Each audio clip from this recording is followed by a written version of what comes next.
Hello, my name is Nick Gallop, Headmaster of Brighton College in Bangkok. I'm here today with my colleagues Siobhan Wyper, Head of Brighton College's Prep School, that's children ages 2 to 11, and Carly Barber, Head of the Senior School, ages 11 to 18. As educators, we know that parenting can sometimes be tough.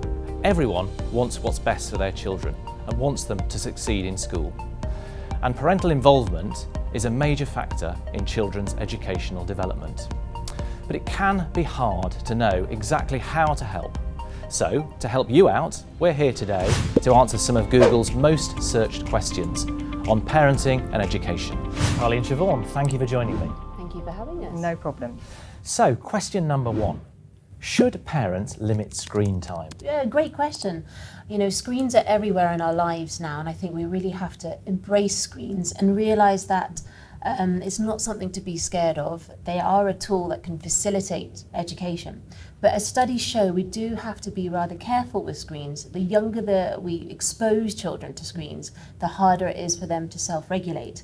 I think as parents and as educators, we also need to model that good behaviour when it comes to screens, and try to avoid being on our screens all the time, sharing that time with the children. Yeah, so good question. Yeah, as children get older, they tend to spend more time on their screens, as we've seen, and that ability to self-regulate, as you were saying, Siobhan, super important to be able to provide them with opportunities to make sure that that can happen. I think I saw that 11 to 14-year-olds are spending 9 hours a day on their phones or on their screen time anyway. Also, the difference between a smartphone and using the TV or a computer is significantly different. So not being able to escape from the smartphone is something that parents really should be conscious of. I think being able to separate your child from their phone is a key thing in being able to, for them to be able to self-regulate.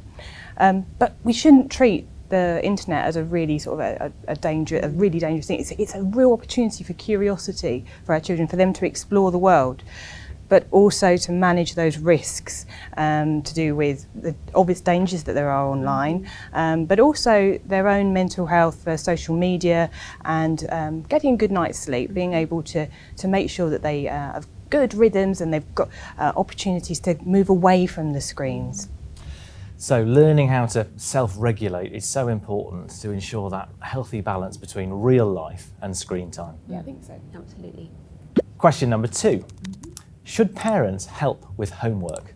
Well, homework's just a fantastic way of reinforcing what the children do at school, and it's especially true and building that skill in the younger children. Absolutely. I mean, I think with younger children, obviously, we have less homework and it gradually builds up. But as a parent, being able to support your child and learning how they learn is crucial for their school life, really.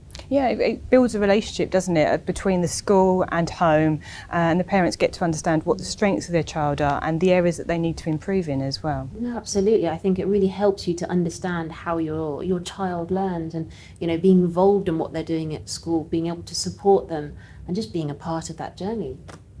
I think the importance as well of not doing the work for your child, making sure that you give them lots of opportunities to be successful, ask them questions about the work and support them, put scaffolding in, but don't do the work for them, and try and take that extra support that you're giving away as they get older, as they get more confident in what they're doing. That's right. It can be quite difficult to let them get things wrong, but that's a part of the learning process, isn't it? And as parents, supporting that is really important. And of course, at Brighton College Bangkok, we have so many different parental workshops and information evenings, whether it's about parents understanding how we teach maths, how we teach phonics, our approaches to safeguarding. That relationship between parents and school is so important. Yeah, and building that understanding about what we do, I think, especially we're conscious of the fact that we are in a British educational system, but in Thailand, and building that link for our parents so they can feel that they can support their children well at home. The other side to homework is just giving the children the space to be able to do that. A nice quiet space and the time to get on with their homework is essential. That's right, there's much support there in creating the environment where they can do that homework as much as helping them actually do it. Precisely, yeah. And I think, time is precious. The children have a really long day at school. I think making sure that they have that time, with the children. Children love learning with their parents. They do. Okay, great. Moving on to question number 3. Should parents allow their children to take risks? I know as a parent it can be so difficult to let children to take risks, to risk failure.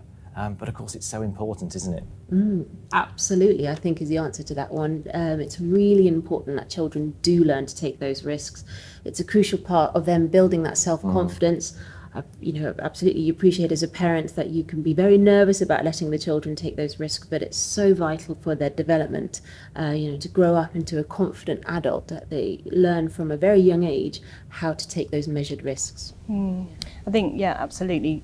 Taking risks, getting things wrong and bouncing back from that is essential for them to learn when they're little, so that when they're bigger they can be really aspirational about what they do in their lives. They know that they might not get there, but they have really high hopes and high expectations, and that's what we want to foster in our children at Brighton College, is that confidence to move on and be the best they can be. That's right. And knowing it's okay to make a mistake and being in a supportive environment where you learn from your mistakes is absolutely crucial. That's right, the learning that takes place from failure, understanding how you can cope with that, cope with disappointment, bounce back and build resilience for the future is so important, isn't it? I think there's that other side of risk taking as well that we've seen since coming out of the COVID pandemic, and it can feel scary when you're exposing your children to different things that perhaps we've been so careful about avoiding in the last few years.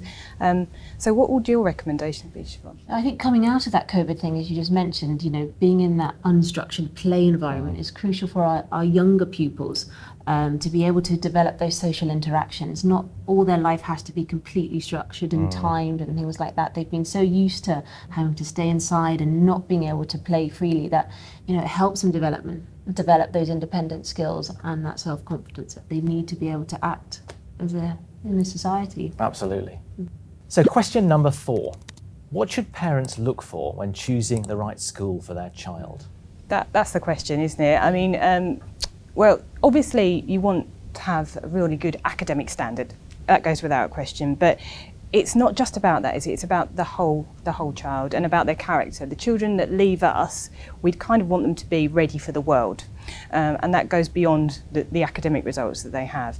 We want them to be happy in the time that they're with us, but then also to be confident and to be just a kind person with a good outlook, good broad outlook as they leave. Yeah, no, absolutely. I mean, it's the $1,000,000 question that as any parent will ask, and there's so much competition here in Thailand with international schools. But I think one of the crucial things that I would look for, as if I were a parent looking for a school, is that kindness. As you spoke about academic excellence, it is looking at what else the school does to promote the child as an individual.